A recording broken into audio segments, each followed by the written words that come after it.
Di Kayaknya di komputer. hostnya itu ada. Ya, oke. Sudah, ya, oke. Ya Oke. sudah. Mantap, Oke, mantap, sudah mulai. Oke. Sudah mulai. Ya. Mulai, ya. Sudah mulai. Ya. Ya, boleh. Ya, silakan Pak Dr. Usman. Ya, baik. Terima kasih. Assalamualaikum warahmatullahi wabarakatuh. Warahmatullahi wabarakatuh. Ya, Pak Ansar kabangi Jumat jelah, pilihan rekor gila. Iya. Ya, yang pertama tentang karakteristik wilayah Rolo. Ya. Ya. Jadi Qur'an dijanjangkanlah telah nampak kerusakan di darat dan di laut. Ya. Jadi sebetulnya efek laut itu karena kerusakan di darat sebetulnya Papuan. Ya, cocok ya. Iya, cocok menjadi berbagai informasi tentang karakteristik wilayah geofisik mungkin. Yang pertama bahwa kita sangat prihatin karena yang pertama luas wilayah daratan Selayar itu kan dari dulu tetap seperti ini. Dan kemudian jumlah masyarakat, jumlah penduduk itu semakin hari semakin bertambah. Sehingga lahan kita itu akan semakin mendapat tekanan dari pertambahan jumlah penduduk. Itu yang pertama. Efeknya banyak berjanjana bahwa ya kerusakan di mana-mana, termasuk sampai lapangan Pak Prof aja pada musim hujan air berlebihan, pada musim kemarau kekurangan, kemudian kualitas air menurun, biota-biota sungai kemudian semakin langka kita temukan. Nah, itu yang pertama tentang tekanan lahan. Yang kedua, keprihatinan Prof. Kadir tentang ketersediaan sumber daya air. Dari bidang pertanian, bidang apa saja yang mau dikembangkan, kita akan terhalang oleh ketersediaan sumber daya air. Nah, ini perlu diingatkan bahwa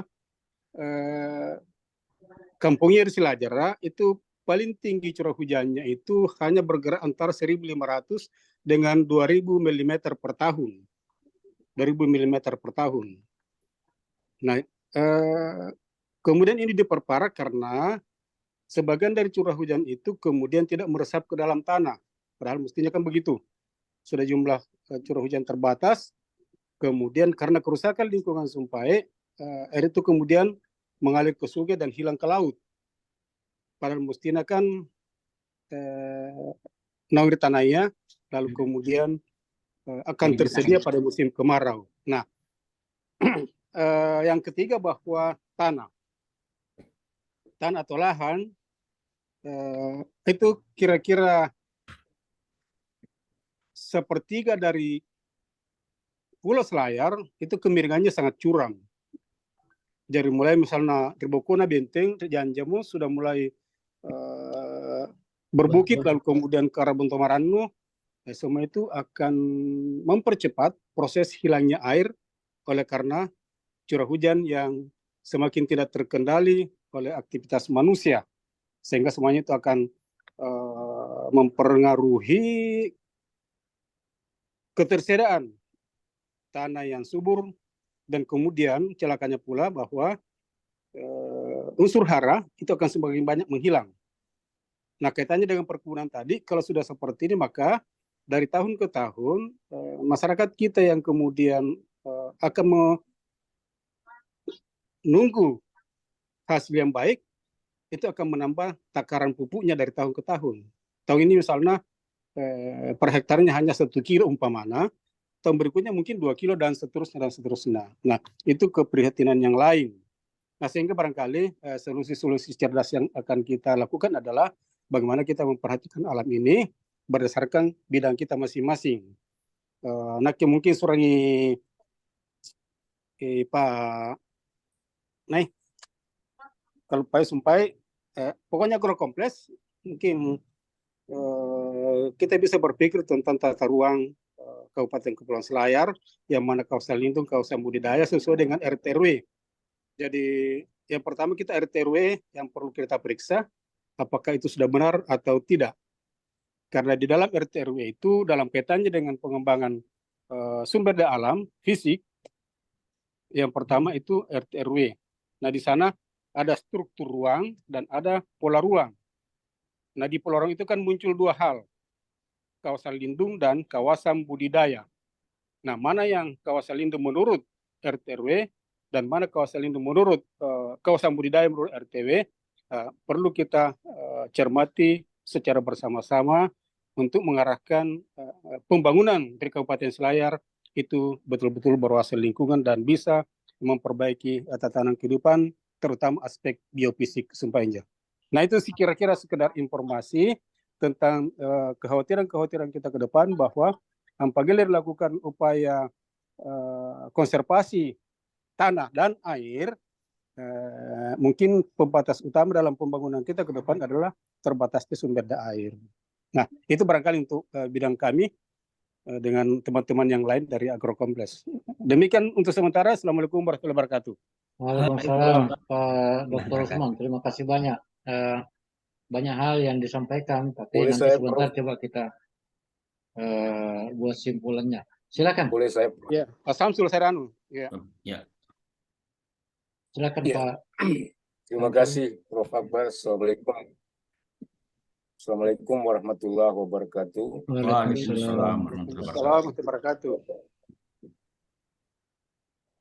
Saya sudah mendengar dua senior Pak Usman senior saya, Pak Najam mungkin junior, dua pembicara. Tapi ya saya dari dua pembicara ini saya kira kita masih bicara di skop yang lokal ya. Kesimpulannya saya kira satu, kerusakan lingkungan di kampung kita itu sudah jauh dan hampir semua sektor. Tetapi sebelum kita ke sana, saya ingin memberi bingkai dulu untuk konsep-konsep pemikiran, apakah itu nanti dalam bentuk kegiatan, program, atau rencana ke depan yang perlu kita bingkai. Ya, bingkainya itu adalah sistem. Ya, sistem. Kita harus bicara sistem. Karena saya yakin Ibu Bapak sekalian mungkin sama dengan saya, kita belum pernah membaca selengkap-lengkapnya itu Undang-Undang Cipta Kerja yang sekarang sudah diganti dengan Perpu Perpu nomor 2 tahun 2022. Kenapa kita tidak baca? Karena itu 1117 halaman. Saya baca 3 halaman, 4 halaman sudah mengantuk itu. Ya, belum lagi sangat jelas bahwa undang-undang itu dibuat hasil tambal sulam, copy paste dan lain sebagainya. Itu bisa kita buktikan pada saat kita buka. Nah, di dalam Undang-Undang Cipta Kerja itu sangat kental kelihatan bahwa kita ini keluar itu dengan dua wajah. Di sektor ekonomi kita keluar sebagai negara berkembang. Tapi di sektor perdagangan, terutama komoditi pertanian, kita keluar itu sebagai negara maju oleh WTO yang tekan kita untuk itu. Dan itu pula lah salah satu yang menjadi landasan sebenarnya kenapa Undang-Undang Cipta Kerja itu dipaksakan berlaku. Itu ya, seandainya ada Prof. Askin sebagai orang hukum, mungkin beliau orang tua kita sudah baca itu, tapi mungkin juga belum ya. Itu dua hal. Sehingga kalau kita bicara sektor pertanian saat ini dan ke depan, tidak bisa tidak yang harus kita utamakan, prioritaskan itu adalah kemampuan sumber daya petani kita, pengetahuan sumber daya petani kita. Karena outputnya harus berkualitas. Kenapa harus berkualitas? Karena kita harus mampu bersaing dengan dunia global. Karena dengan topeng negara maju kita keluar di Organisasi Perdagangan Dunia, kita tidak bisa lagi mencegah impor meskipun kita berlimpah di sini. Jadi katakanlah padi atau komoditi pertanian lain, ya. Itu tidak bisa lagi, karena walaupun kita berlimpah, kita tidak bisa lagi mencegah impor. Kenapa? Karena Indonesia sudah dianggap negara maju oleh WTO. ya, dianggap negara maju oleh WTO, sehingga import itu tidak bisa dilarang lagi. Bahkan bea masuknya pun itu diturunkan maksimum dari 2% menjadi 1%. Itu yang pertama. Jadi mau tidak mau kita hanya bisa, bagaimana caranya kita bisa punya kualitas yang bersaing dengan komoditi impor. Itu yang pertama. Ya. Yang kedua, kita punya undang-undang pertanian, ya, nomor 19 tahun 2013. Nah, ini dirubah beberapa pasalnya di situ oleh Perpu itu, oleh Undang-Undang Cipta Kerja itu. Yang dirubah apa? Pasal 15, pasal 30, pasal 101. Terkait dengan impor komoditi dan sanksinya. Itu yang dihapus, yang dirubah. Nah, perubahan di dalam Undang-Undang Perpu itu merubah semua undang-undang. Kalau Ibu Bapak baca Undang-Undang Peternakan, Undang-Undang Perkebunan, Undang-Undang Lahan Pangan, Undang-Undang Hortikultura, itu dirubah semua oleh Perpu 02 2022. Jadi sistem itu akan membatasi kita. Apapun yang kita programkan ke depan, itu akan kita dibatasi oleh kebijakan itu.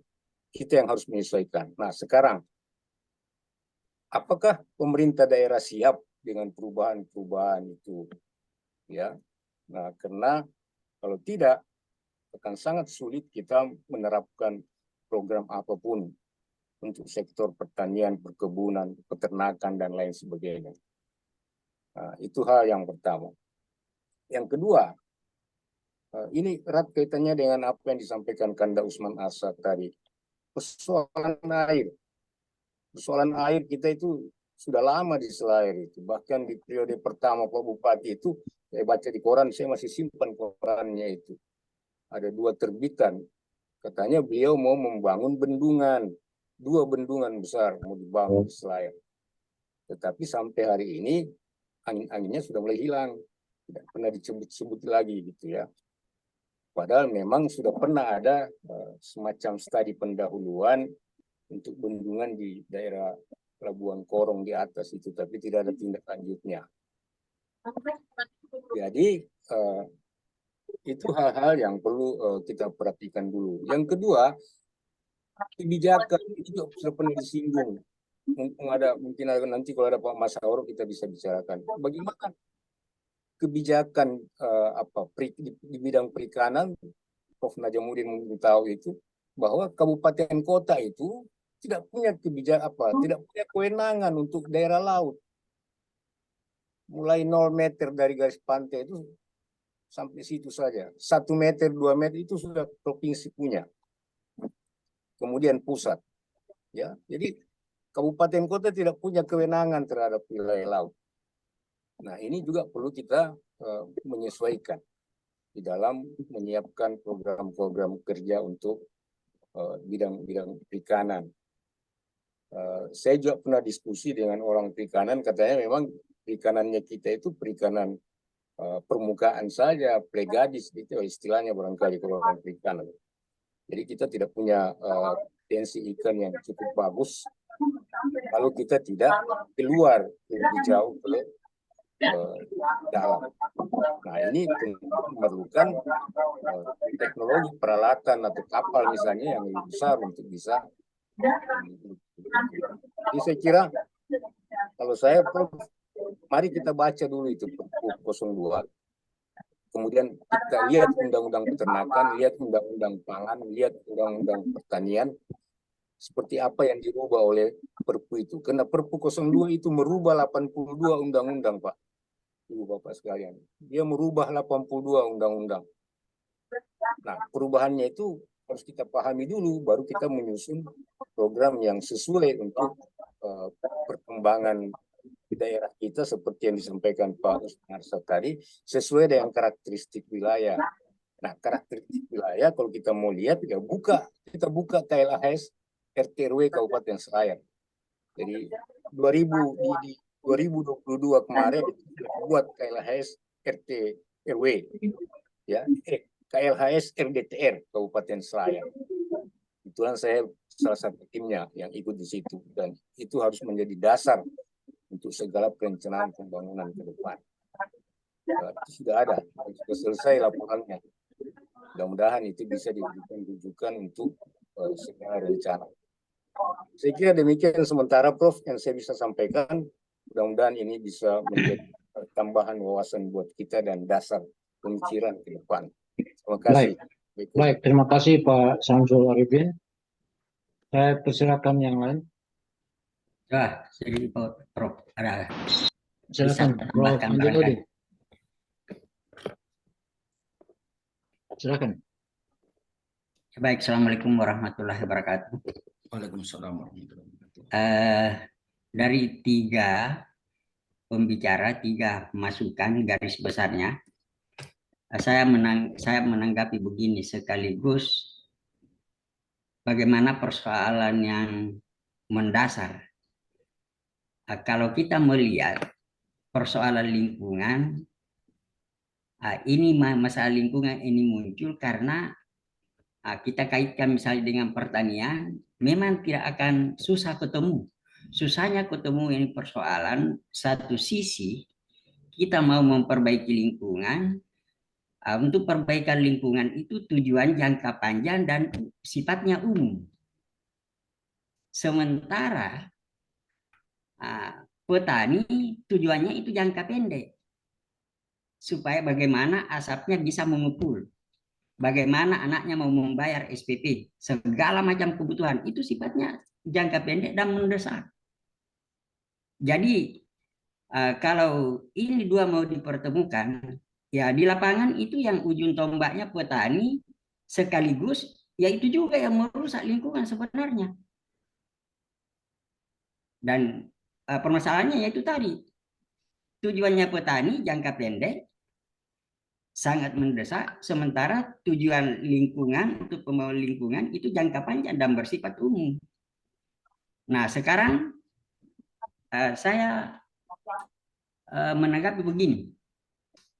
Ada persoalan sebenarnya yang sangat terkait dengan itu adalah persoalan kelembagaan. Ini kita tidak pernah, ya bukan cuma di Selayar, daerah lain juga seperti itu. Kita tidak pernah satu visi antara pengambil kebijakan, pembuat kebijakan dengan petani. Ini masing-masing jalan sendiri. Taruh misalnya di daerah antara dinas pertanian, dinas perikanan, kemudian dinas perindustrian perdagangan, itu sama-sama jalan.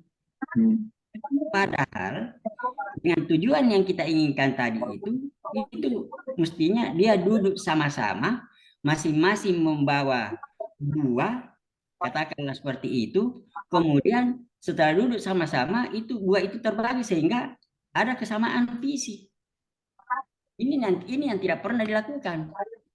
Nah, kemudian permasalahan kita di Selayar utamanya itu kan petani kita sebenarnya itu pikirannya itu ada di matanya. Jadi selalu apa yang dia lihat, selalu mau melihat contoh. Nah, ini yang tidak pernah terselesaikan, karena ya kalau di Selayar itu ya kita pahami bersama satu kesulitannya persoalan pemasaran, karena dia itu dikelilingi oleh air. Kita sama di daratan Sulawesi Selatan misalnya, orang Bulukumba, orang Jeneponto, orang Pindrang, orang Sidrap, itu kan mudah sekali untuk saling melihat, saling memberi, saling memperhatikan. Jadi persoalan ini kita di Selayar, sehingga memang harus disentuh. Artinya kalau katakanlah misalnya kalau di bidang pertanian penyuluhnya itu harus banyak, bukan hanya bisa memberikan masukan secara lisan, tapi harus memberikan contoh. Jadi proses pendampingan harus lebih menonjol, dan ini yang tidak pernah dilakukan. Sehingga apa yang terjadi seperti dikemukakan tadi, persoalan perikanan. Itu persoalan perikanan, ya saya kira, ya maaf saya bukan berbasic dari perikanan. bukan persoalan karena habisnya itu perairan Selayar, ya saya kira itu kan bisa bergerak kembali. Yang menjadi persoalan adalah penangkapan kemudian pemasaran. Walaupun diambil di perairan Selayar, tapi dijualnya di Bulukumba, di Bangkain, di Sinjai. Ya, Selayar tidak dapat apa-apa. Nah, belum lagi kalau persaingan dari teknologi penangkapan memang sudah beda. Nah, ini yang perlu disentuh ini. Bagaimana bisa nelayan kita misalnya disejajarkan. Kemudian ini persoalan, saya kembali ke persoalan pemasaran tadi ini. Persoalan pasar, ya memang susah. Saya ambilkan contoh, jeruk manis di Selayar. Itu kalau yang sama saja yang diproduksi di selatan tidak ada yang kalah itu. Tapi sekarang bukan persoalan pemasaran. Kenapa demikian? Ya, tidak disentuh. Artinya lembaga yang terkait itu tidak pernah memberikan solusi bagaimana jalan keluarnya. Jadi secara umum sampai ini hari sepertinya memang petani kita dibiarkan jalan sendiri meningkatkan produksi, tapi setelah ada hasil pemasarannya itu kan tidak jalan. Apa yang dihasilkan tidak laku di pasar. Belum lagi kalau kita perhatikan sumber daya. Saya kembali ke persoalan kelapa. Saya kira dari dulu waktu saya masih sering ke Selayar, apalagi waktu saya masih, memang kelapa di sana kan sudah tua-tua, itu kan seharusnya mau diremajakan, tapi diremajakan untuk apa? Petani tidak mau meremajakan itu.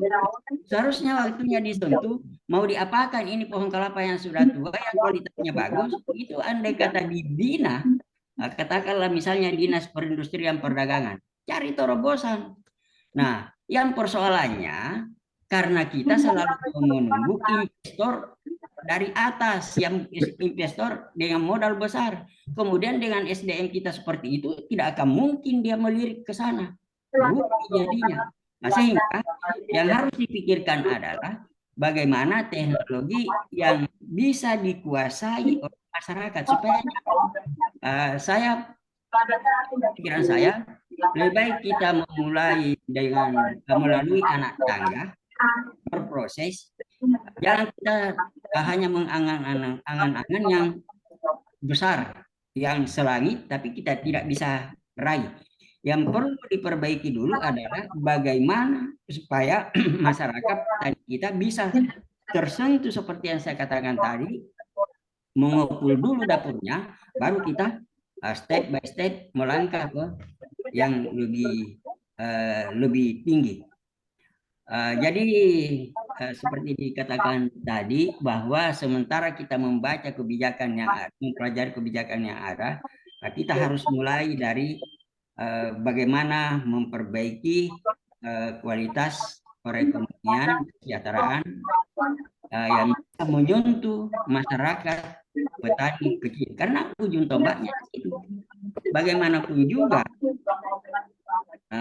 persoalan lingkungan tidak akan mungkin teratasi kalau tidak ada kerjasama yang baik, kolaborasi antara petani kecil, kemudian pembuat kebijakan dalam artian di daerah adalah pemerintah daerah, Pemda, yaitu harus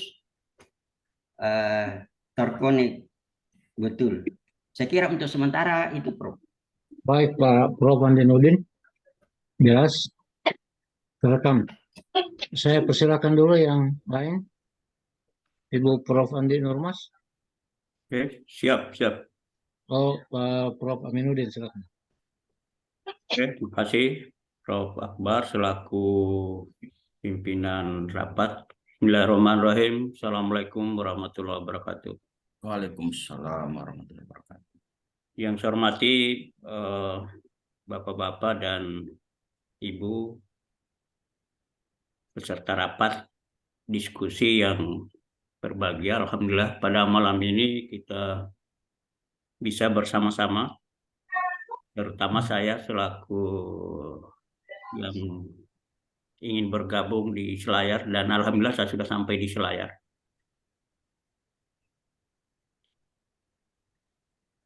Tadi Pak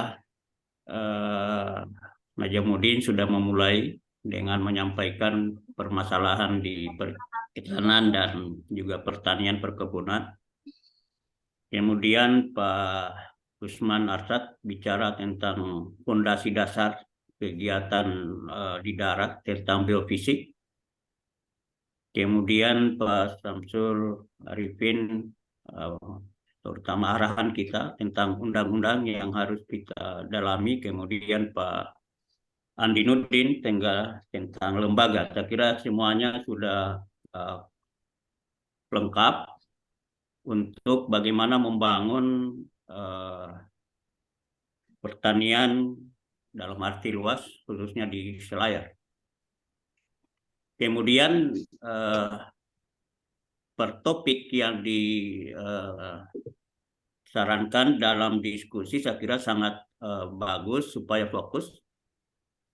Tetapi menurut saya akan lebih pas kalau setiap bidang yang kita diskusikan itu melibatkan pejabat teknis di Kabupaten Selayar. Misalnya kalau malam ini masalah pertanian akan lebih bagus kalau Kepala Dinas Perikanan, Kepala Dinas Pertanian, Kehutanan ikut di dalamnya. Karena apapun yang kita diskusikan, kalau tidak ditindaklanjuti oleh pihak yang berkompeten, maka kita hanya berdiskusi saja, tetapi tidak akan punya terlalu nilai positif untuk pengembangan yang kita diskusikan di Selayar.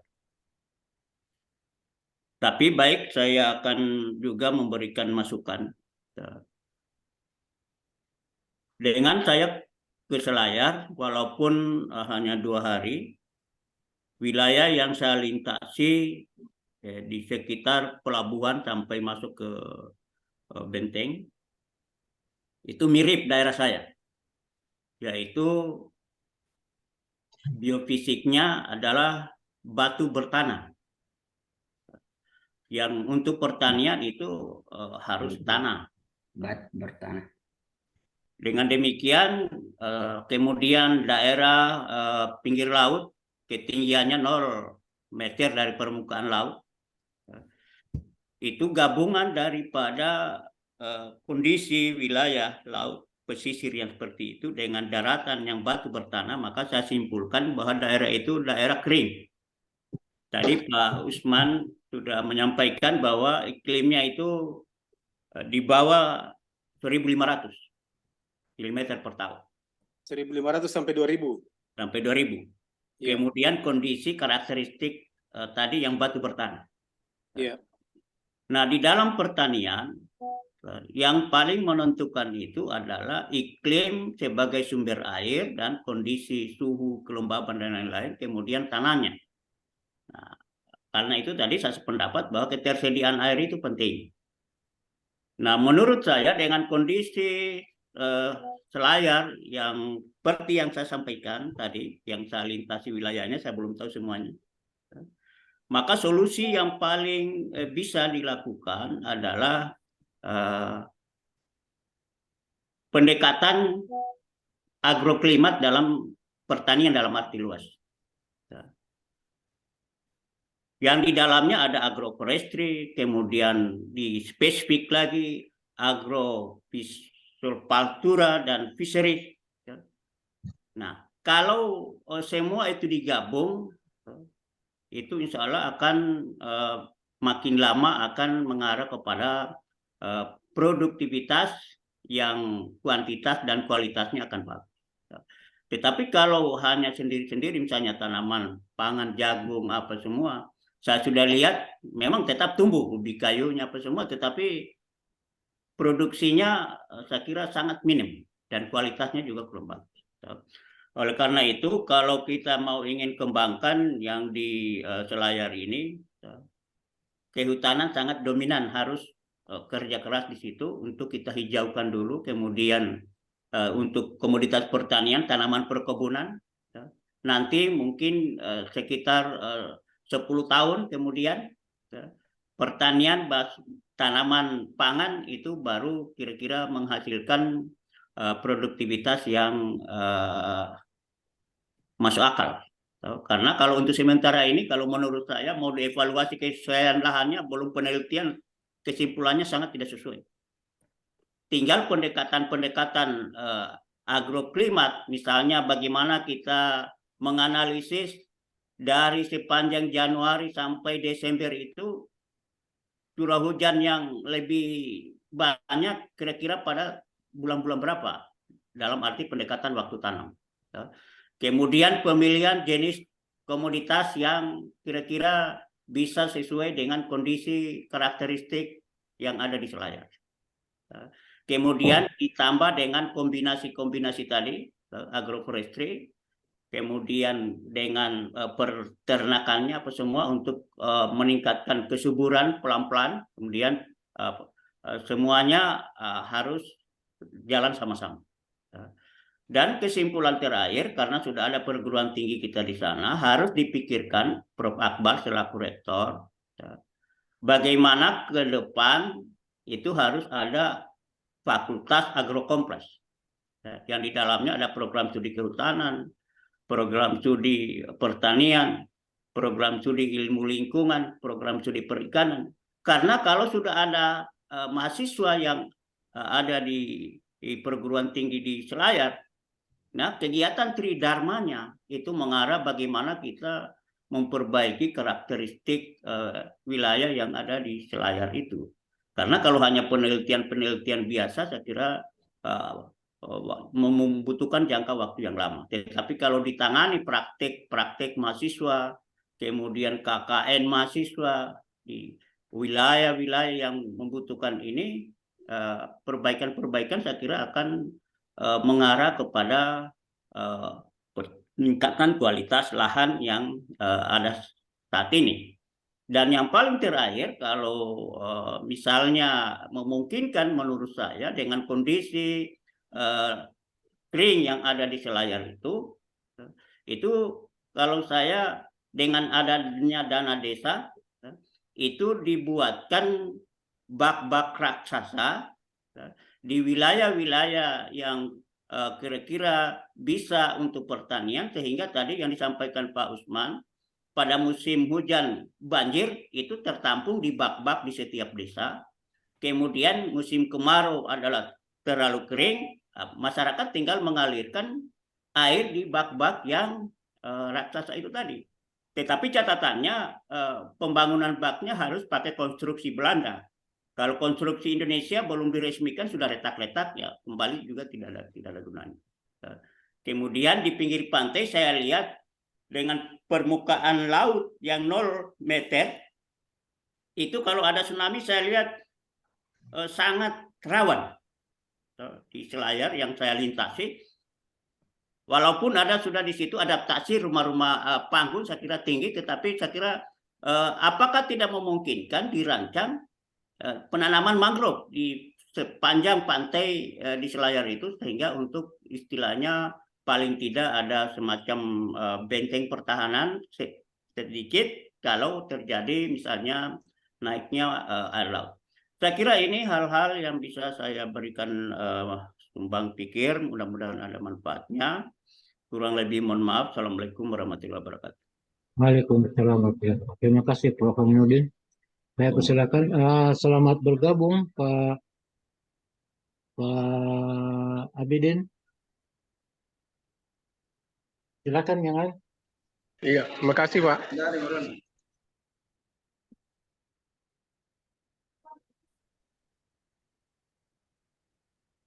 Prof. Andi Nurmas mungkin dulu. Silakan Pak Abidin Konsep.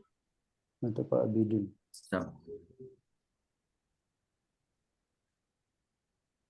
Pak Ihsan mungkin.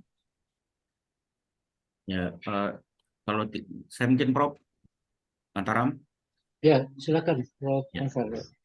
Terima kasih. Assalamualaikum warahmatullahi wabarakatuh. Waalaikumsalam. Assalamualaikum wabarakatuh. Mungkin sudah mulai dari awal tadi Pak Najamuddin, Pak Usman, kemudian yang terakhir Pak Aminuddin. Alhamdulillah kelihatannya sudah terlihat arah.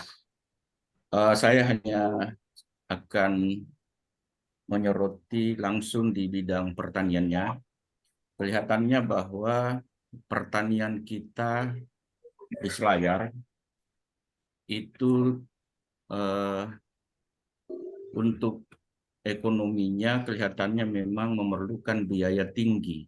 Sehingga apa yang ditanam atau apa yang dihasilkan di Selayar itu kalau komoditasnya sama dengan di tempat lain, maka harganya akan lebih tinggi dibanding dengan di tempat lain. Ini terutama adalah karena faktor transportasi.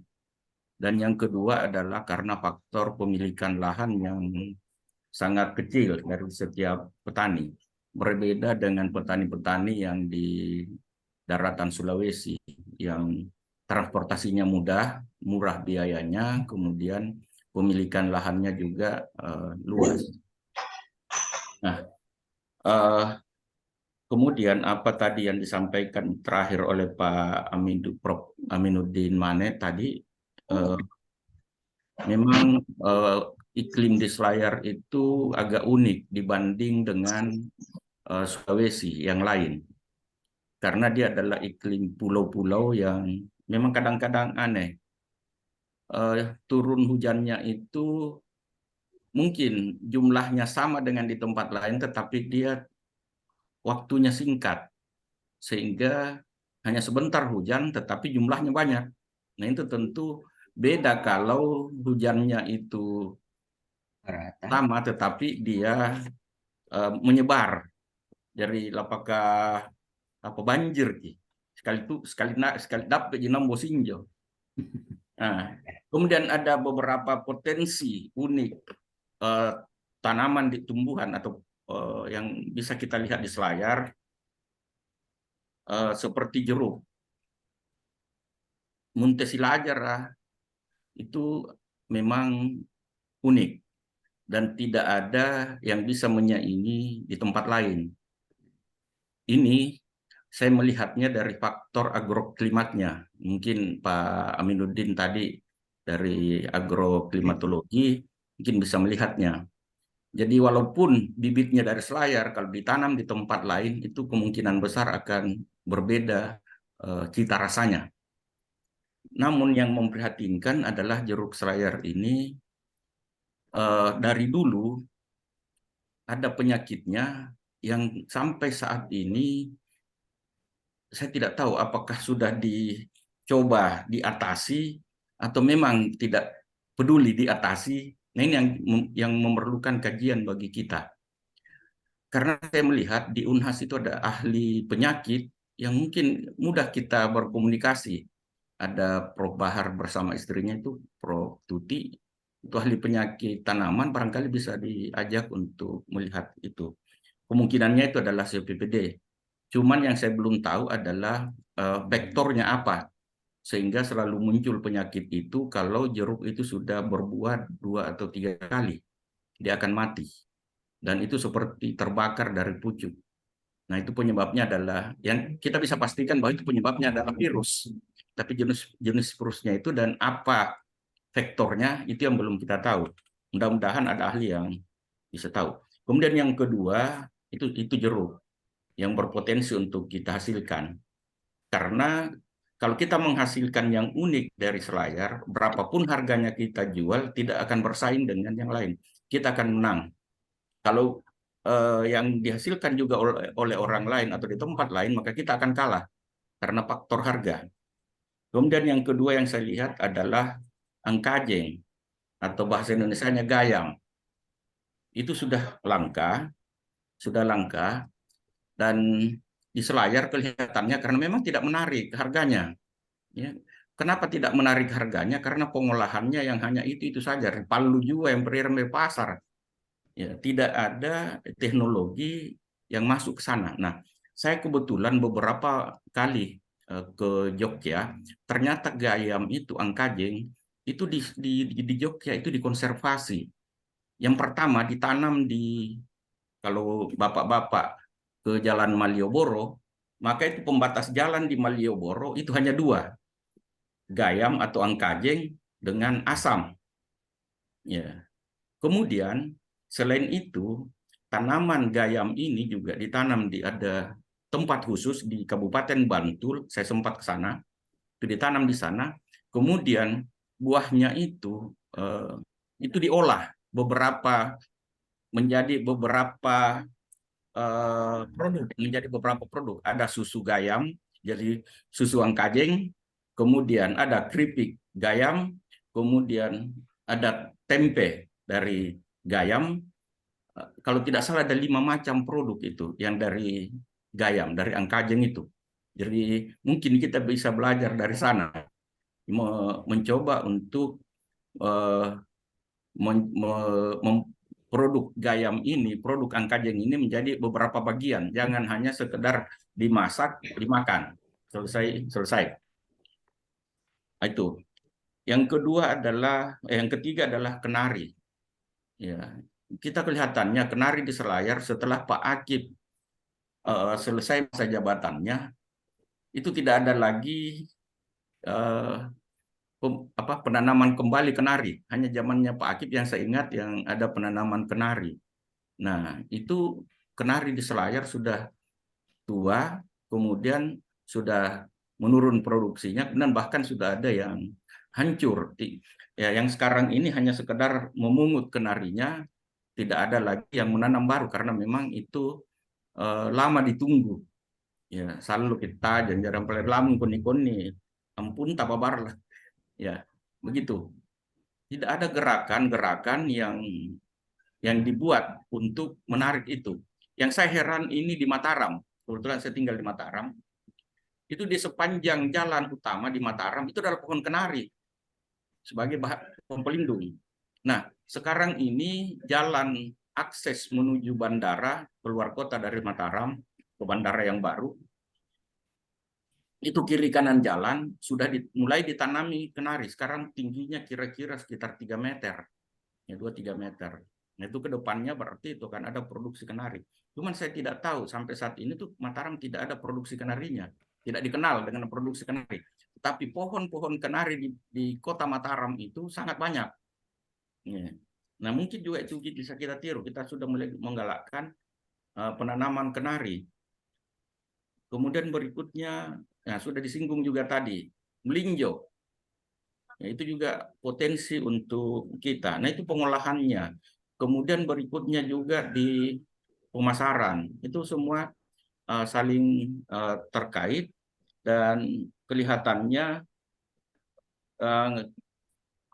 penanaman kembali melinjo ini tidak kurang masif, sehingga ada kemungkinan lama-kelamaan ini menjadi tinggal nama, atau mungkin bahan baku melinjo ini didatangkan dari luar. Ya, mudah-mudahan tidak. Dari Surabaya. Ya, sudah didatangkan dari Surabaya. Nah, itu banyak dari Surabaya. Dari Surabaya ya. Nah, itu. Nah, mudah-mudahan kita bisa menanam kembali melinjo ini sehingga tidak mendatangkan lagi bahan baku dari luar. Kemudian berikutnya ada jenis potensi mangga juga saya lihat, itu yang waktu kita kecil dulu ada ini kampung kami nih Pak Akbar Silo, Popandam Balak Bulo. Itu lumayan unik itu produksinya, manis dan enak. Nah, itu kalau di tempat lain barangkali tidak ada. Betul sekali. Kemudian lokabak barang ya, pisang tanduk mungkin perlu juga kita. Tetapi harus ada pengolahan produk itu, apakah dalam bentuk sale atau lain-lain, karena yang namanya di bidang pertanian itu lebih banyak produknya itu biasanya cepat rusak, sehingga yang perlu kita perhatikan adalah produksi. Kemudian saya pernah mendengar suatu waktu ada katanya rencana untuk membuat sawah di Pulau Selayar, di pulau besar itu, tapi saya bilang barangkali tidak cocok, lebih baik di tempat lain saja mungkin yang dikembangkan padi itu, di pulau-pulau yang sudah memang dari dulu mereka memproduksi padi, bertani dengan padi, karena bertani sawah itu beda dengan bertani yang lahan kering. Jadi dari segi sosiologinya barangkali itu memang beda. Jadi kalau mungkin sawahnya bisa dibuat, tetapi untuk menggiring masyarakat menjadi petani sawah itu yang susah. Jadi rekayasa sosialnya susah.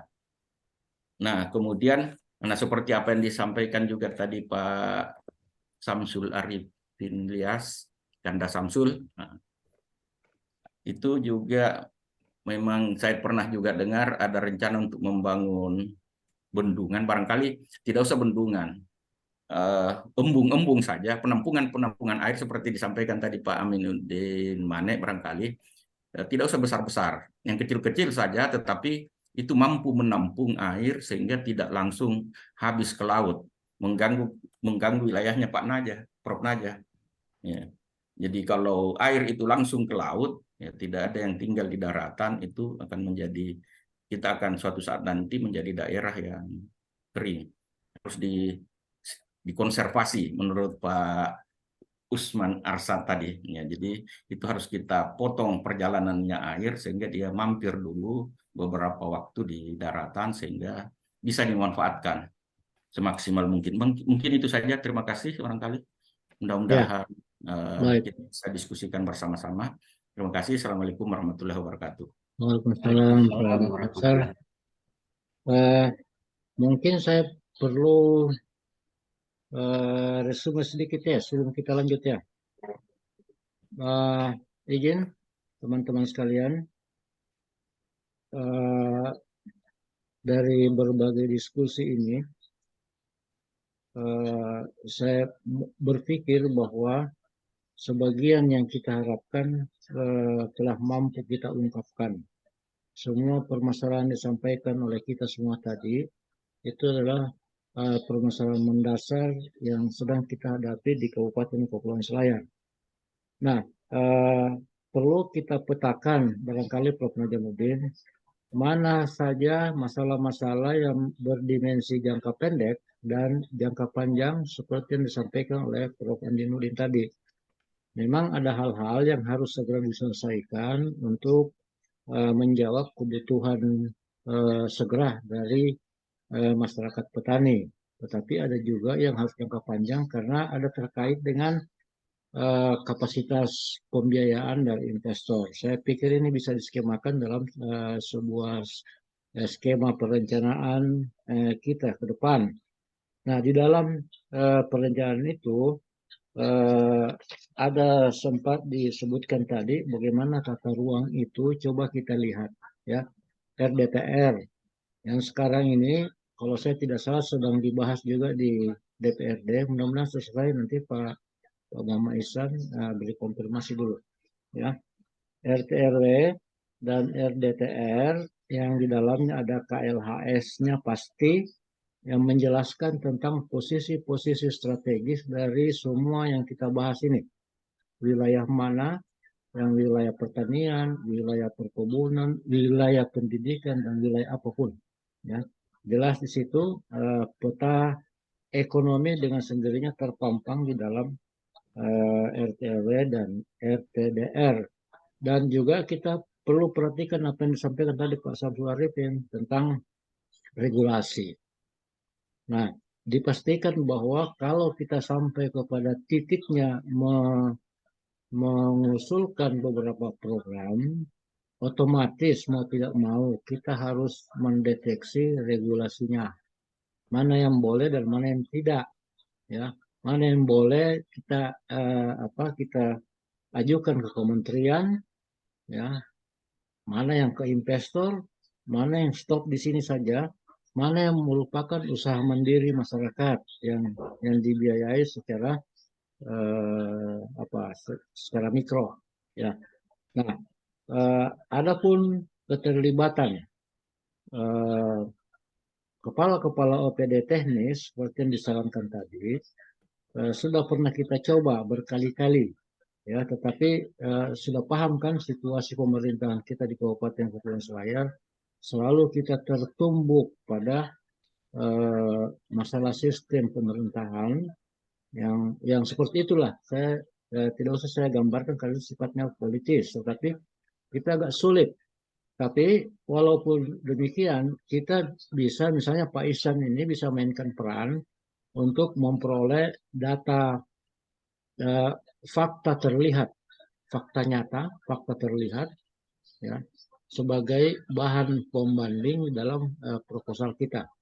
baik di bidang perikanan dalam arti sempit, pertanian dalam arti sempit, perikanan, perkebunan, kehutanan, ya. Dan tentu saja di dalam usulan kita berbicara kelembagaan, regulasinya, kelembagaannya, sampai skema pengembangannya, ya, termasuk reboisasi tadi, ya, penanaman kembali, ya. Dan perlu saya laporkan juga, terutama kepada Prof. Najamuddin, saya dan tim peneliti saya itu tahun 2021 akhir sudah melakukan riset tentang potensi perikanan Selayar. Ya, dan riset ini sudah diajukan ke Kementerian Investasi, BKPM, dan sampai sekarang belum dijawab. Saya tembuskan ke pemerintah daerah tapi tidak direspon. Nah, mungkin itu sebagai basis untuk mereview dan merevisi data itu, karena data 2021 mungkin bisa digunakan sebagai referensi bagi tim nanti yang akan merumuskan skema program kegiatan ke depan. Ya. Saya tertarik dengan agroklimat itu. Ya, saya pernah berdiskusi langsung ke Prof. Najamuddin bagaimana supaya para petani kita, ya dalam arti luas ini, termasuk petani kebun, petani hortikultura, peternak, nelayan, ya itu tadi ada usulan supaya kita mulai sentuh dengan inovasi teknologi, karena para petani kita sekarang itu juga ya sudah terbawa gengsi gitu ya, gengsi dalam tanda petik maksud saya. Orang malas bertani di Selayar itu juga antara lain itu, ya. Kita perlu teknologi pertanian yang tadi disebutkan bisa digunakan sesuai kompetensi kekiniannya masyarakat kita. Bagus kalau kita tambah-tambah inovasinya sehingga bisa tertarik lagi mereka sebagai petani modern. Bukan lagi petani seperti orang tua kita sekarang, ya, dulu, ya.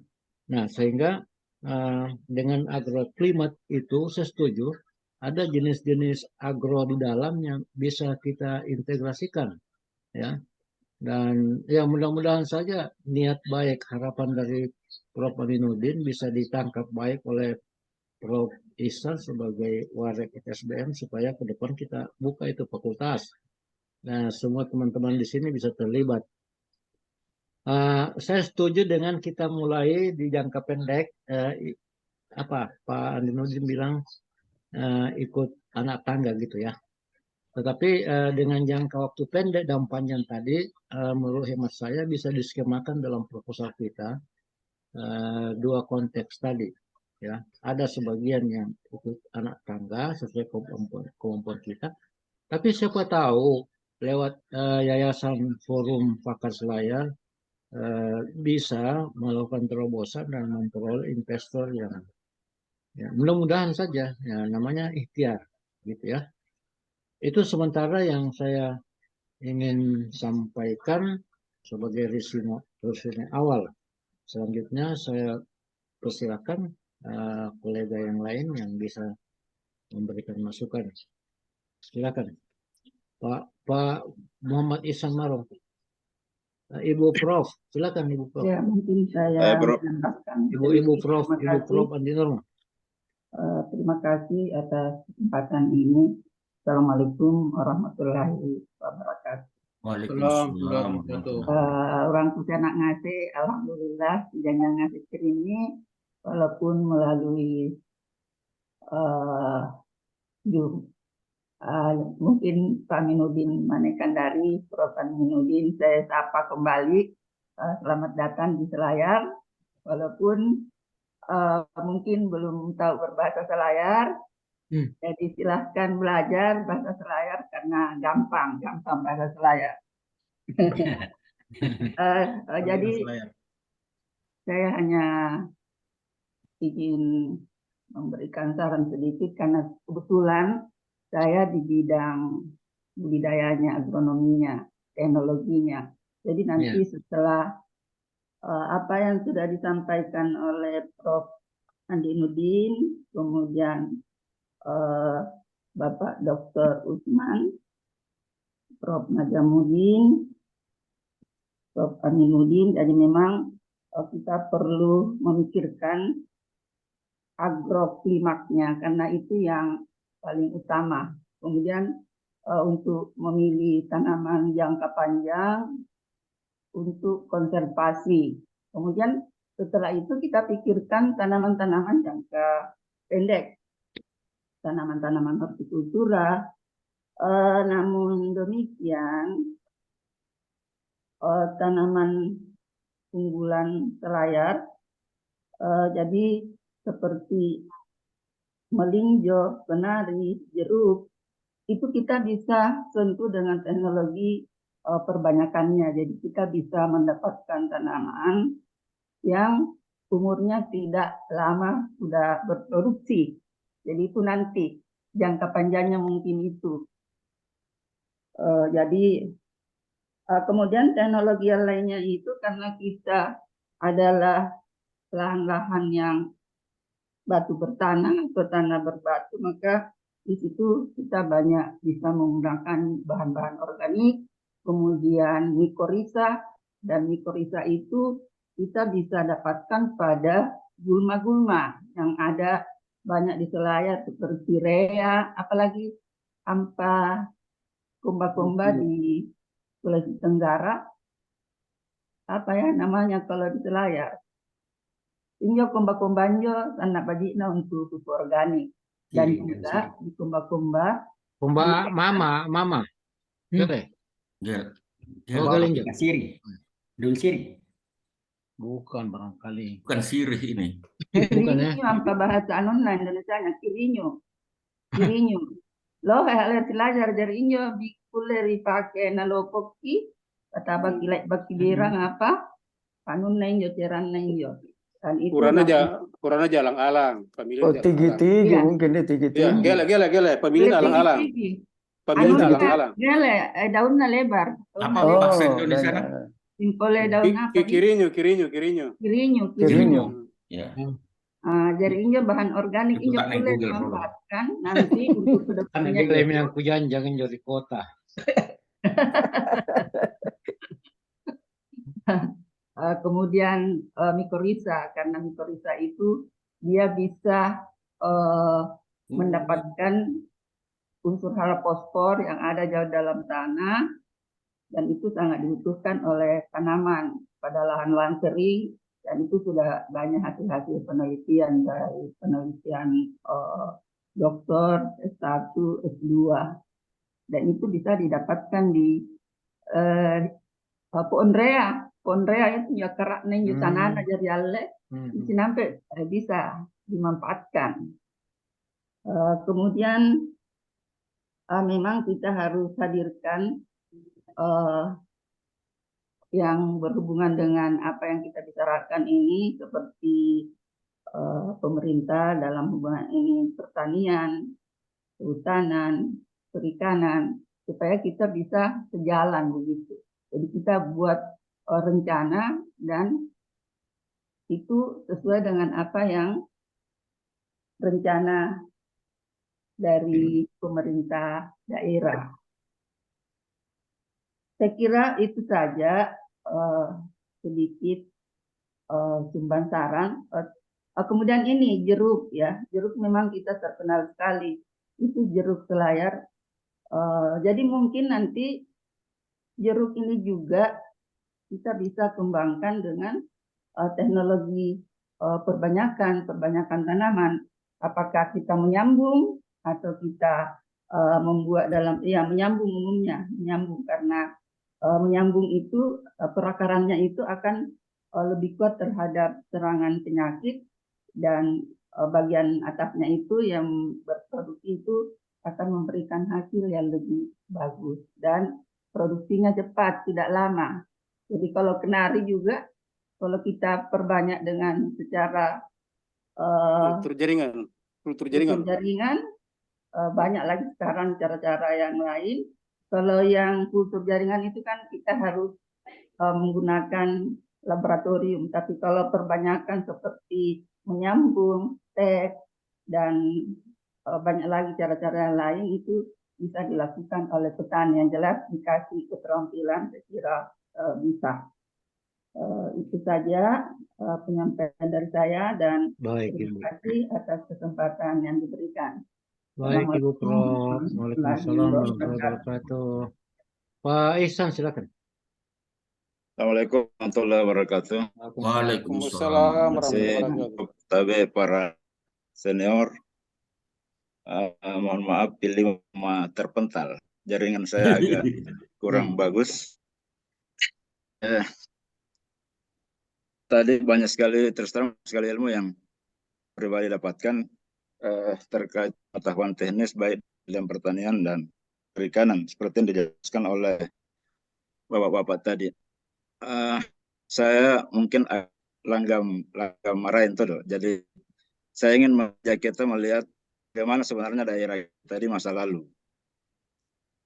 Lihat sejarah di masa lalu, khususnya di zaman kolonial, daerah kita ini memang daerah yang rentan krisis. Ya, itu yang pertama yang harus kita pahami, bahwa catatan sejarah membuktikan bahwa saya pernah mengalami beberapa kali krisis pangan, krisis kondisi alam dan lain-lain. Walaupun demikian, pada sisi yang lain juga cara mencatat bahwa beberapa komoditi baik di pertanian maupun di perikanan pernah menjadi unggulan dan bahkan diekspor ke beberapa tempat di baik di Indonesia ataupun di satu hal yang menarik, kenapa kenapa komoditi menjadi komoditi ekspor, dan kenapa petani kemudian nelayan kita bisa menghasilkan komoditi unggulan yang bisa diekspor, karena pemasaran yang terjadi. Cara mencatat bahkan berapa kantor dagang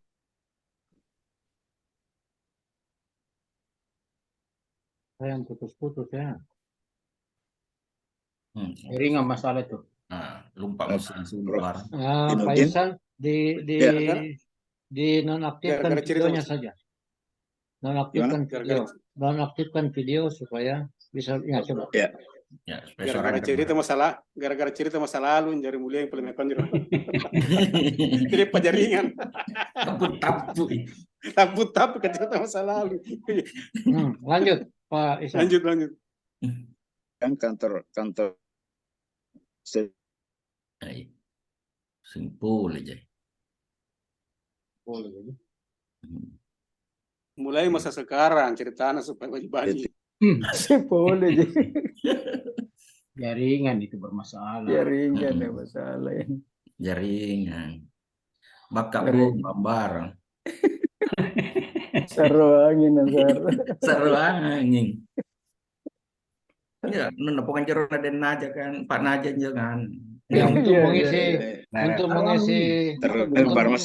Maaf. Lanjut ya.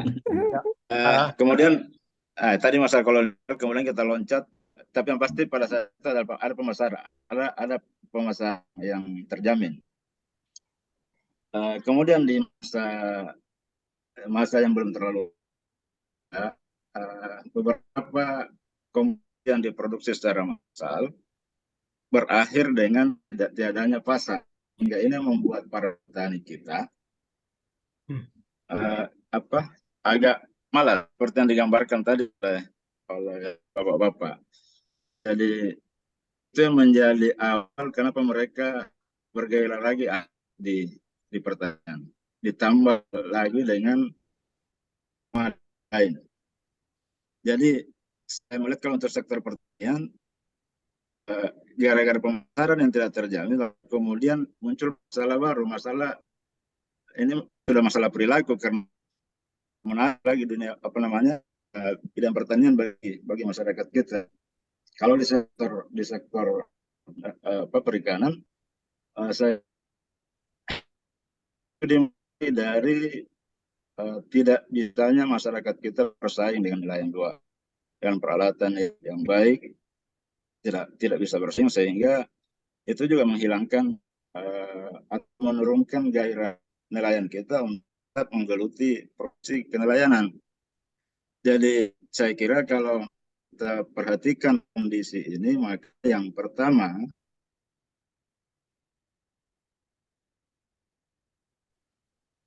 Ya, macet lagi.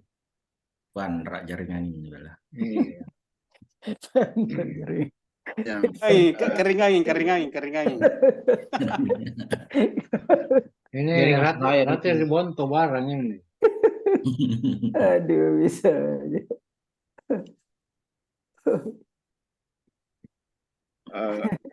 gairah masyarakat Aduh.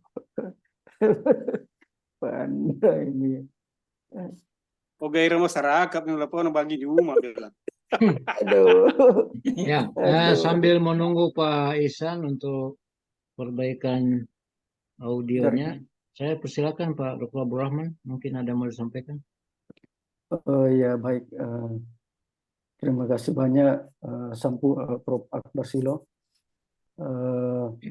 pada para profesor, Prof. Najamuddin, Prof. Aminuddin, Prof. Andi Nurdin,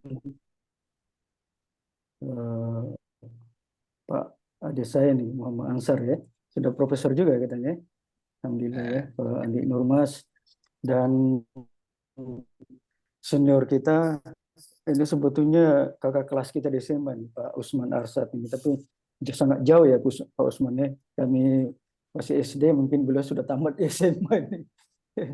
Iya, tapi kelihatan beliau, saya waktu kelihatan SMP, jauh lebih muda. Tahun 74 tamat SMA. Iya. Tapi kelas apa kan? Iya, betul, kami kelas 5. Tapi baik, saya ini dari SMA saya ada tamat. Ya, sama-sama. Lah kan Renjo. Nabasang. Aduh. Baik, saya ini dokter hewan. Jadi bidang saya di peternakan dan kesehatan hewan. Nah, bidang saya ini sangat menarik sebetulnya. Karena namanya ternak, semua produk pertanian, hampir semua produk pertanian itu dimanfaatkan oleh ternak. Jadi dengan kemajuan pertanian yang ada misalnya di Selayar, maka ternak-ternak kami ini akan semakin baik dan semakin berkembang. Jadi jangan takut kalau berlimpah produksinya di bidang pertanian, mau itu perkebunan, hortikultura, tanaman pangan, dan ya itu yang ini. Kalau di perkebunan namanya ketika saya di Kementerian Pertanian ada namanya Permentan nomor 105 tahun 2014 tentang integrasi usaha perkebunan kelapa sawit dengan usaha budidaya sapi potong. Ini sangat cocok sekali. Karena kenapa saya tertarik mengembangkan peternakan di Selayar? Karena kita punya kelapa yang sangat besar sekali di Selayar. Bahkan di Indonesia ini nomor 3 nomor 3 ya, terbanyak di Indonesia ini, nomor 3 kalau di Indonesia. Nah, kenapa? Sapi kalau dipelihara di peternakan di kelapa, dia akan sapi ini memiliki feses, kemudian urin. Nah, itu bisa menyuburkan tanaman kelapa. Kemudian juga rumput-rumput yang ada di sekitar kelapa juga menjadi pakan bagi peternakan. Maka kita akan mendapatkan duifungsi di sini atau multifungsi. Pertama, sapinya berkembang biak dengan optimal, kemudian juga kelapanya berbuah secara optimal. Nah, saya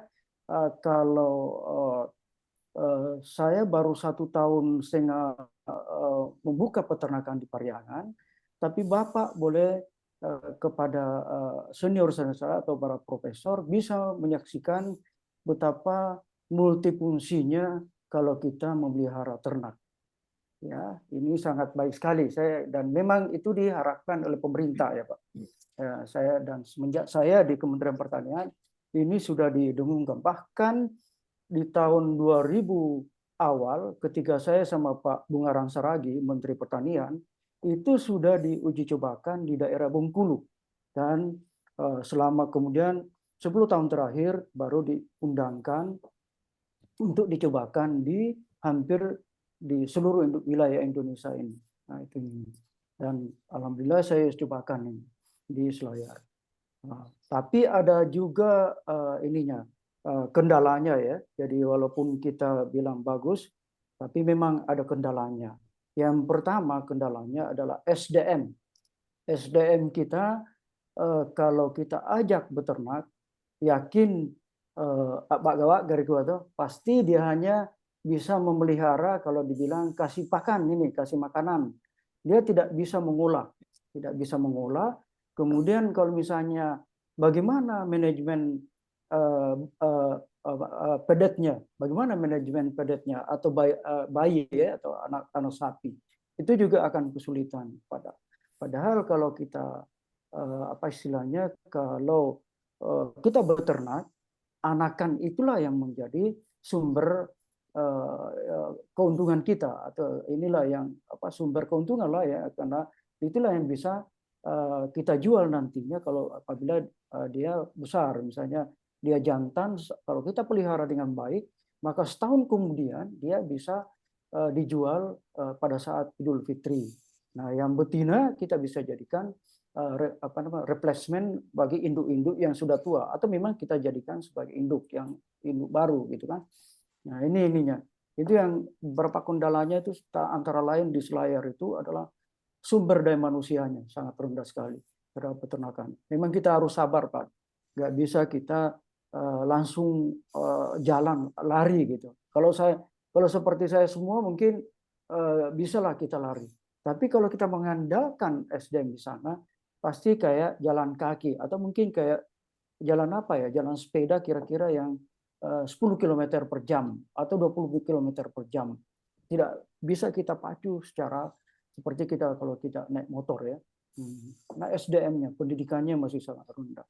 Nah, karena itu keberadaan kita inilah yang harus kita itulah yang penting, keberadaan kita di peternakan Selayar atau pertanian Selayar. Inilah pentingnya, itulah penting. Bukan kita hanya konsep saja, tapi kita harus terjun langsung ke lapangan. Tidak bisa Pak kalau di Selayar itu. Seperti yang disampaikan oleh Pak Nurdin tadi, kalau kita hanya ngomong saja, dia tidak akan lakukan Pak.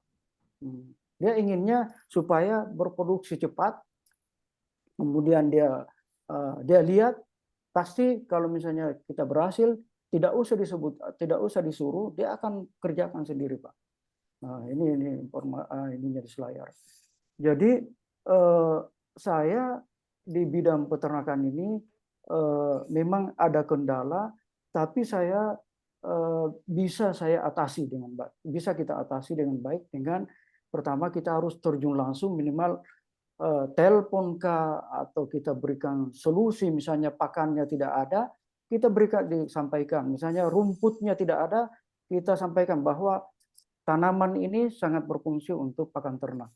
Nah, ini. Kemudian yang kedua, yang perlu kita siapkan di dalam beternak ini rumputnya Pak. Rumputnya ini. Jangan kita hanya mengandalkan rumput-rumput liar saja. Jangan, kita akan repot sendiri gitu. Akan menyusahkan pekerja kita. Nah, saya alami sendiri, saking susahnya pakan kemarin dari Pariangan ngambil ke barang-barang. Itu berapa ya ongkosnya kita harus keluarkan. Oleh karena itu, beberapa di awal tahun 2000 atau pertengahan 2002, kami membuat kebun ternak, kebun rumput dengan rumput namanya rumput odet Pak. Itu sangat baik sekali. Rumput mini gajah. Rumput mini gajah yang istilahnya selain gizinya bagus, juga tidak merusak kalau pada saat kita ambil tidak gatal tangan kita, tangan kita. Tapi kalau rumput gajah lumayan, dia bisa menyebabkan kita gatal dan juga mungkin gizinya masih lebih bagus dari rumput odot ini, Pak. Nah, ini yang saya sampaikan bahwa pertama kalau kita ingin membantu masyarakat kita di Selayar, memang kita tidak bisa hanya konsep saja, Pak. Yang pertama itu, Pak.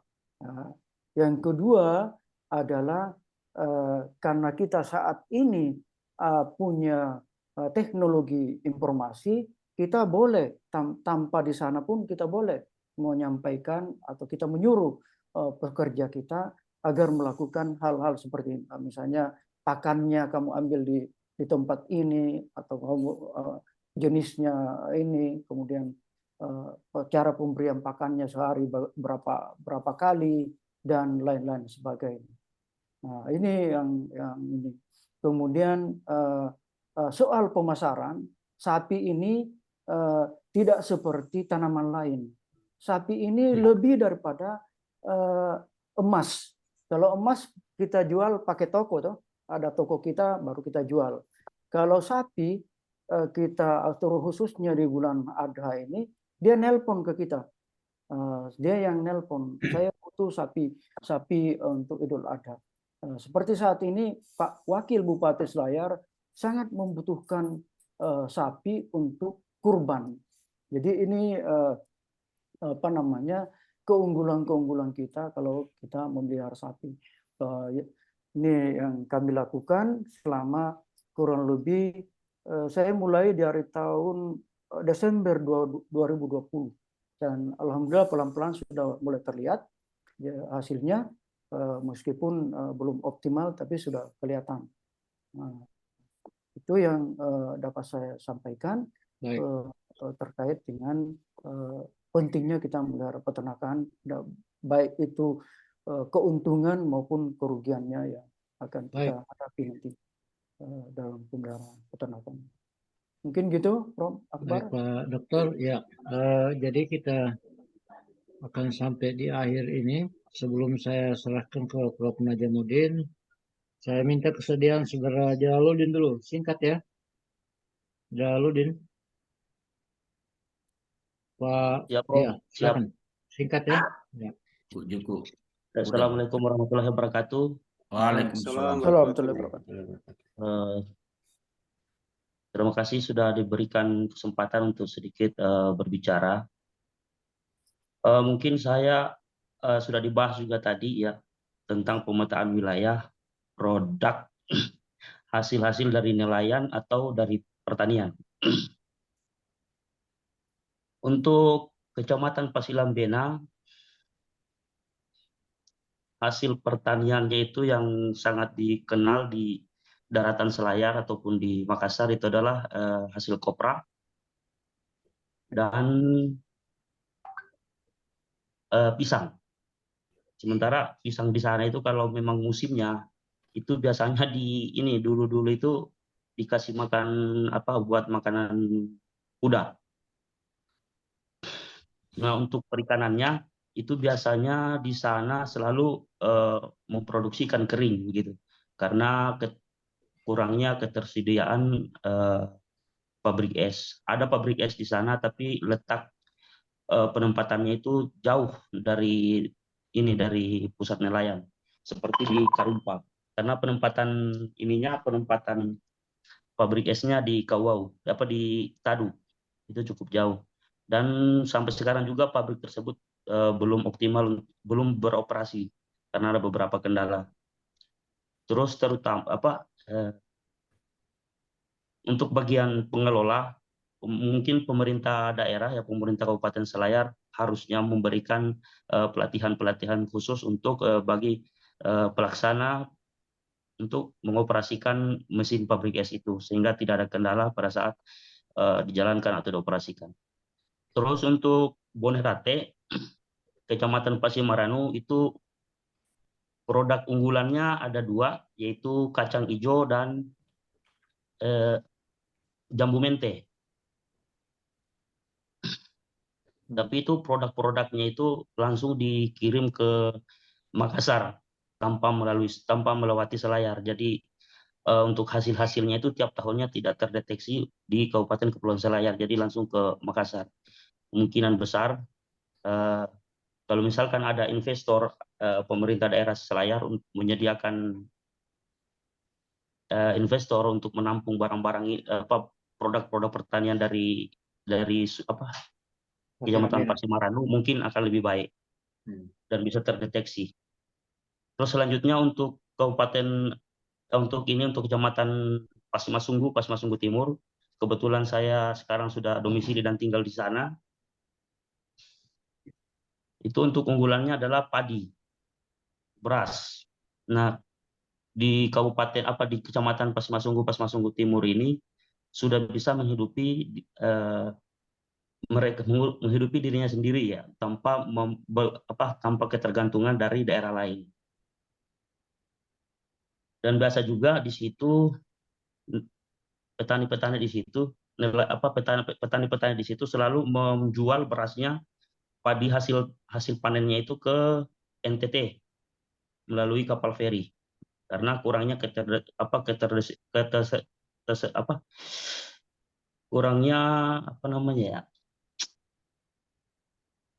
tidak adanya penampungan pembelian di Selayar begitu. Mungkin harganya juga lebih rendah. Terus untuk kecamatan-kecamatan lain seperti di Takabonerate itu yang paling menonjol itu adalah perikanannya, gurita dan ikan-ikan dasar yang lain. Pak Jaludin bisa dapat datanya semua itu kan, yang up to date? Bisa Prof, bisa. Ya, nanti dikirim ke Pak Prof Najamuddin supaya bisa diramu. Ya. Baik, Prof, baik. Data pertanian, perkebunan, perikanan. Siap. Mungkin itu saja, Prof. Terima kasih. Baik Pak Jaludin, tolong standby ya. Siap. Saya persilakan Pak Abidin. Baik, terima kasih. Assalamualaikum warahmatullahi wabarakatuh. Waalaikumsalam. Bapak yang berbahagia, mohon izin saya singkat saja. Yang pertama tadi disinggung mengenai kenari ya. Kami baru saja mengadakan reuni di Benteng Selayar. Ternyata oleh Pak Guru kami, Pak Kamarudin Nasar, beliau sudah menginisiasi 1 juta kenari di Selayar ya. Jadi sebenarnya kenari itu sudah ada yang inisiasi, tinggal kita kalau memang mau berpartisipasi tinggal mengkontak saja kontak personnya Pak Kamarudin Nasar, nanti beliau yang akan mengaktualkan kenari di Selayar. Atau melalui Pak Muhammad Abidin. Ya. Itu yang pertama. Yang pertama itu ya. Yang kedua, saya adalah pelaku ya. Waktu saya masih aktif, saya kebetulan kerjasama dengan Kementerian ESDM mengenai Dongkalang. Waktu itu kita mendatangkan 1 mesin pengolah Dongkalang di Selayar itu. Cuma waktu itu ada miss sebenarnya. Kalau saya dulu pengennya mesin itu ditempatkan di antara area-area lah ke bawah itu, karena di sana itu pusat penghasil Dongkalang. Tetapi oleh pemerintah daerah waktu itu ditempatkan di Matalalang, sehingga waktu itu bahan bakunya kurang.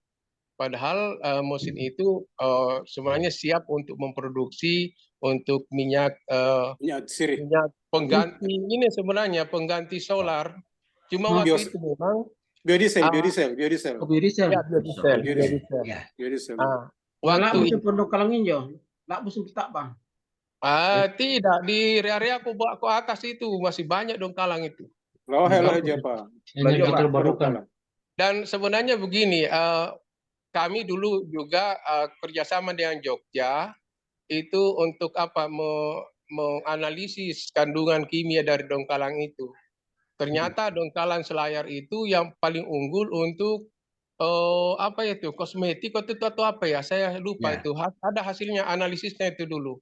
Nah, Kita waktu itu tanam kami dengan Pak Bupati ingin agar biodiesel itu bisa diproduksi dengan mesin yang diadakan oleh SDM dulu. Tetapi memang ada disparitas harga karena waktu itu harga solar baru 3.500, tapi harga biodiesel itu 11.000. Tetapi sebenarnya kalau kita dulu ada political will dari pemerintah, harga segitu sudah tidak masalah. Yang penting nanti ke depannya kita sudah bisa ditopang dengan biodiesel dari Donggala. Itu dulu waktu zaman saya masih aktif itu. Tapi sekarang kalau ini masih ada mesinnya di Matalalang itu, tapi kayaknya untuk pengolah kalangkang, untuk pengolah untuk dulu Pak Kadis Kehutanan dan Pertanian Pak Ismail pernah menghubungi saya untuk mengetahui kontak person di SDM, tapi saya sudah kehilangan kontak juga dengan teman di SDM itu yang pengadaan mesinnya itu. Jadi sampai sekarang mungkin sudah mesinnya itu saya tidak tahu penggunanya seperti apa. Yang ketiga, saya ini pelaku. Saya di area itu menanam pala. Kebetulan ada keluarga saya juga, dia sebagai buyer dari pala. Dan seingat saya, pala itu tidak pernah turun harganya. Tidak pernah turun harganya. Dan malah sekarang pala itu dan palanya selayar itu adalah pala nomor 1 untuk Indonesia bagian timur. Itu menurut bayarnya itu. Dan ini buyer ini palanya ini dikirim diekspor ke luar negeri. Ini yang ini. Kalau saya sudah menanam pala dan sudah berbuah sekitar 35 pohon di kampung saya di area. Pas di kampung saya tanami, ada kebetulan tanah sedikit, saya tanami di situ dan sudah berbuah palanya itu. Itu jadi mungkin kalau dulu zamannya Pak Miruddin jadi gubernur pengwilayahan komoditi, kalau di Selayar itu, Selayar bagian timur itu ke atas gunung-gunung itu, kalau saya sering lihat itu pala agak cocok. Tinggal bagaimana memberikan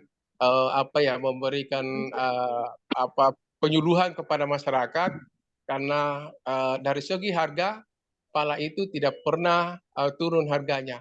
Kalau bunga pala yang merah-merah itu sekarang 200 ribuan per kilogram. Dan itu sebenarnya sangat tinggi harganya. Mungkin itu yang saya ingin sampaikan.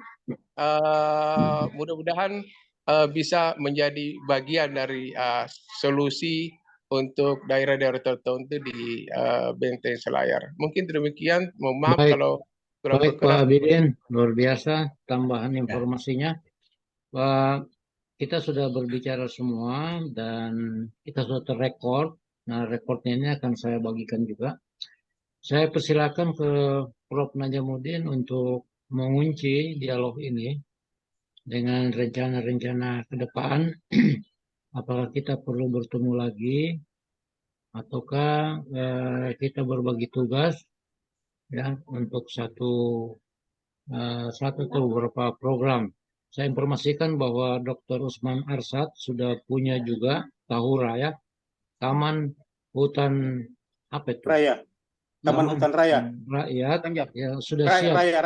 Sudah siap desainnya juga beliau. Nanti dikompilasi saja. Berapa tempatnya Pak Usman?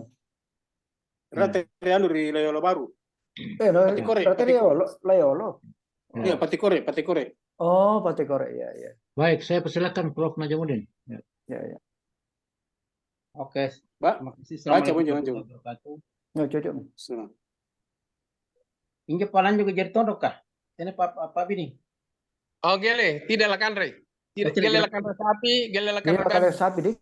Gele lakan sapi, gele lakan bebek. Iya, lakan redolar, iya, lakan redolar. Lakan redolar. Karena sapi menjadi masalah, menjadi hama. Gele sapi.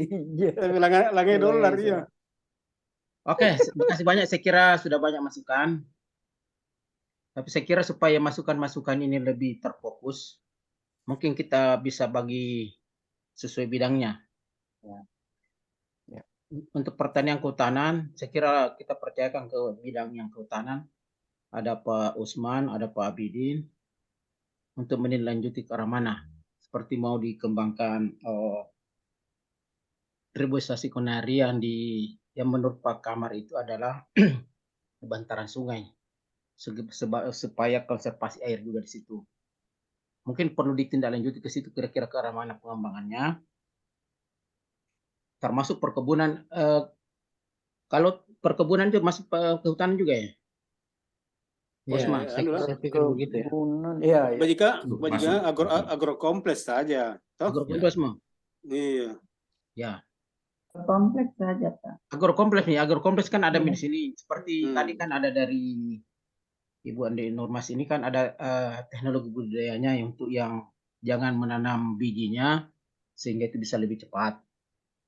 Saya kira itu yang perlu kita kembangkan ke arah situ. Kira-kira jangka pendeknya apa dan jangka panjangnya kemana. Kalau dari perikanan tidak teman di perikanan ya? Pak Jalaluddin tuh.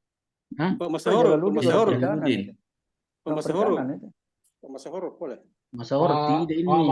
Pak Masahoro ternyata ada kesibukan jadi tidak bisa masuk. Ya, nanti saya hubungi teman-temanku di perikanan. Ya, betul.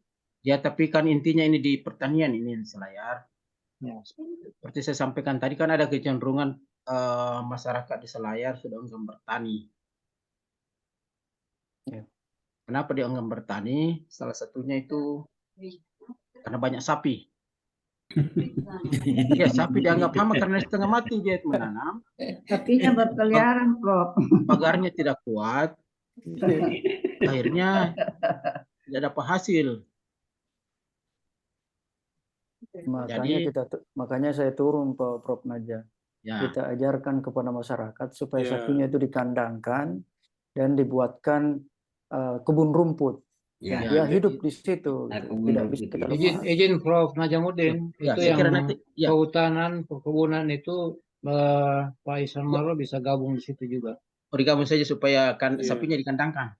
Ya, integrated farming system terintegrasi di situ supaya integrated farming system itu ya sapi itu tidak mengganggu. Ya, dan rupanya saya laporkan sekalian, sepupu saya kali-kali Ketua DPRD Selayar, dia buat itu, dia lihat saya buat di Pariagan, dia langsung buat juga tuh Pak Prof Naja di daerah pas mau ke Bontoala itu. Ya, jadi dia buat juga perlu dicontoh itu. Ya, dia sapinya yang dari Balak Bulo, dia tarik ke sana. Dia tertarik juga dia. Ya, saya kira ini perlu percontohan. Ya, kan di Selayar itu kalau mau lihat contoh pasti dia melakukan. Ya, pasti lihat Pak, pasti lihat. Tapi ada banyak juga kasus di mana sapi itu sapinya orang kota dipelihara oleh masyarakat desa yang dia biarkan saja berkeliaran di mana-mana. Ini kan banyak kasus itu terkait dengan sapi-sapi ini. Jadi saya kira itu perlu penanganan. Jadi saya kira nanti di tim agrokompleks, tapi saya tidak masuk agrokompleks, saya masuk perikanan khusus. Lasa langsung kalian lah bilang. Tidak, maksudnya kan saya kan khusus. Jangan masalah di darat dibawa ke laut. Tidak juga.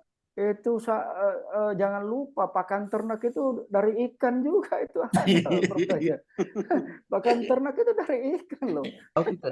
Jadi kalau Pak Najamuddin, tetapi nelayan itu adalah Prof Najamuddin, itu Pak Ihsan Maro hadir lagi di sini. Apakah kita perlu kelanjutan ceritanya kah sedikit? Pak Ihsan. Bagaimana jaringannya? Tanya dulu bagaimana jaringannya, jangan sampai. Kayaknya sudah oke nih. Saya kira sudah cukup, Prof. Sudah cukup. Semua ya. Ya, nanti jadi Pak Ihsan Maro gabung dengan Pak Usman gitu, Pak Dr. Usman. Siap, Prof. Ya, jadi saya kira perlu ini dikembangkan, terutama pertanian, perkebunan, kehutanan, dan tanaman-tanaman yang lain. Saya kira juga perlu potensi juga dikembangkan. Budidaya lebah madu. Oh iya.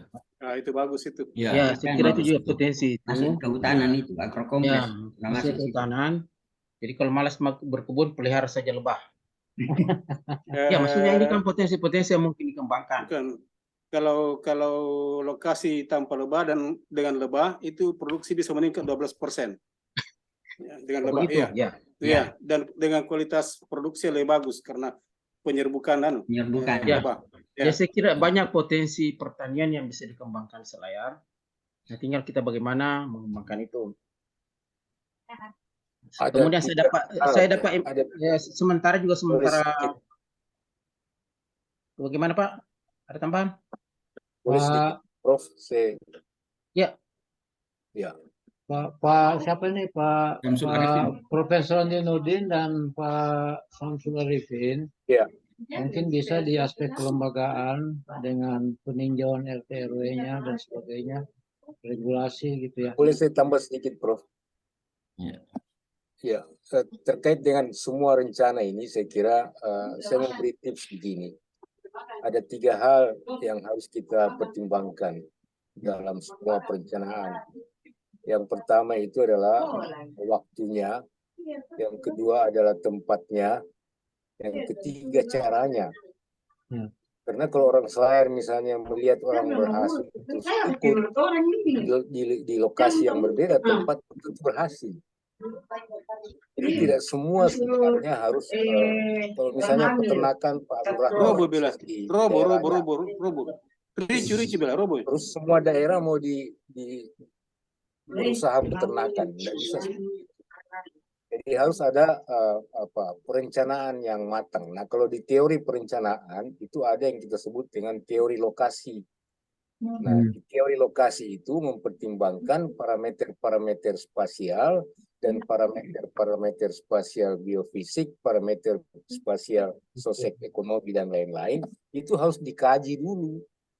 Jadi jangan di sana berhasil terus kita mau juga bikin di sini, belum tentu.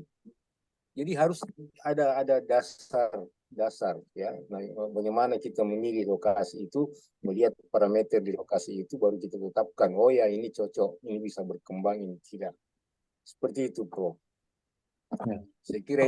Saya kira kita serahkan ke bidangnya. Saya kira pasti juga masuk di situ. Kan tidak mungkin juga kita menentukan sesuatu tidak sesuai lokasinya. Jadi saya kira kita serahkan ke bidangnya, pasti ada masing-masing punya ada identifikasi lokasinya. Saya kira Posma juga banyak pengalaman penelitian di Selayar dan mungkin juga ada informasi yang lain. Kemudian di perikanan sementara saya dengar informasi bahwa ada kerjasama Pemda Selayar dengan Unhas. Mungkin Pak Samsul ada informasi juga? Ya, ada. Jadi rencananya pengembangan ada perikanan, kemudian ada jeruk dengan pariwisata. Saya tidak tahu siapa yang terlibat. Jeruk itu pernah dicoba, Pak Naja, Prof Naja ya. Sementara kerjasama sekarang. Iya, kerjasama tapi orang teknik. Kenapa? Orang teknik yang sekarang yang dengan Bapelit Bangda sekarang. Oh iya. Iya. Jadi ada kajiannya itu sekarang tahun 2022 ada kajiannya. Tapi itu kan masuk karena teknologi, orang masih orang teknik semua. Nah, jadi sangat sedikit orang Selayar yang terlibat, misalnya tentang pengembangan jeruk. Ya, justru inilah yang perlu dilihat. Posisinya ini lembaga kita ini. Kita dilihat di mana. Jangan sampai apa yang dilaksanakan itu tidak sesuai dengan kondisi aslinya sebenarnya. Ya, itu yang banyak membawa masalah sebenarnya, karena artinya ada program, ada kebijakan, masyarakat sebagai ujung tombaknya dia tidak paham, tidak dilibatkan. Jadi mestinya harus ada koordinasi di sini. Karena sebagus apapun kebijakan itu, program itu kalau tidak didukung oleh masyarakat petani, pastikan saja tidak jalan itu. Tidak, bukan masyarakat yang saya maksud di sini. Peranan Jenderal Akademik Selayar ini mungkin juga perlu. Ya, itu yang saya masukkan, bukan. Insyaallah kita optimalkan. Maksudnya ini kan sudah ada, saya dapat informasi dari teman. Izin Prof Naja. Ya. Kalau diizinkan saya pengen sih ketemu langsung dengan Pak Arif Fattah dan Pak Aryadi Ansal sebagai tim TGUPP Provinsi Sulsel. Ya. Kalau perlu saya dengan Pak Dr. Usman Arsad ada sejumlah riset-riset yang mereka sudah buat yang bisa kita gunakan untuk penguatan kita di sini. Itu Prof. Oke, jadi saya sementara juga mengusulkan dari Vokasi Selayar, mengusulkan keramba. Saya rencananya 24 kotak. Saya usulkan mudah-mudahan bisa diterima itu. Itu sebagai dirangkaikan dengan pariwisata juga. Sementara diusulkan. Saya kira itu yang dari saya. Ya. Jadi intinya Baik. apakah kita berikan waktu beberapa hari ini atau gimana? Ya, maksud saya rencana tindak lanjutnya itu mungkin teman-teman yang tadi sudah disebut oleh Prof. Naja, paling tidak ada coretan-coretan kasar yang bisa kita breakdown lagi pada pertemuan berikut.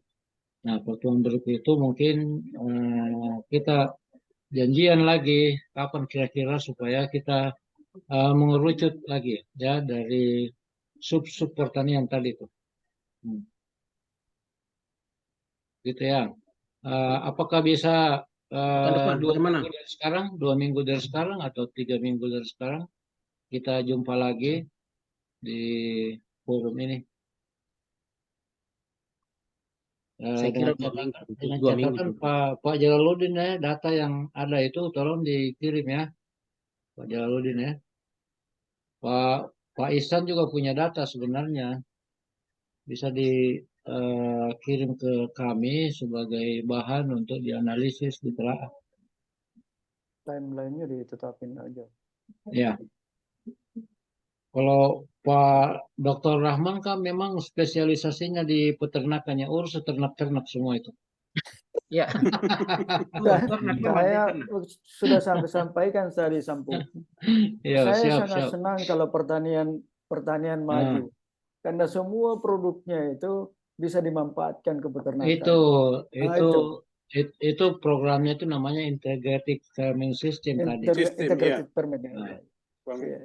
Jadi saya bisa masuk semua ke tempatnya Pak Usman, ke Prof. Andi Nurma, ke Pak Aminuddin, Pak Andi Nurdin. Tempat kita semua. Ke Pak Najamuddin pun juga. Jadi ada ikan keringnya kita jadikan mantap. Jadi simpulannya 2 minggu ke depan kita ketemu lagi ya. Mudah-mudahan sehat-sehat selalu kita. Kalsium itu Prof. Sehat-sehat selalu kita masing-masing kita coba pikirkan demi Selayar masa depan. Insyaallah. Tanpa tendensi politik kita betul-betul ini mengemban amanah untuk mensejahterakan masyarakat sesuai dengan pemikiran kita masing-masing. Hanya itu yang bisa kita lakukan.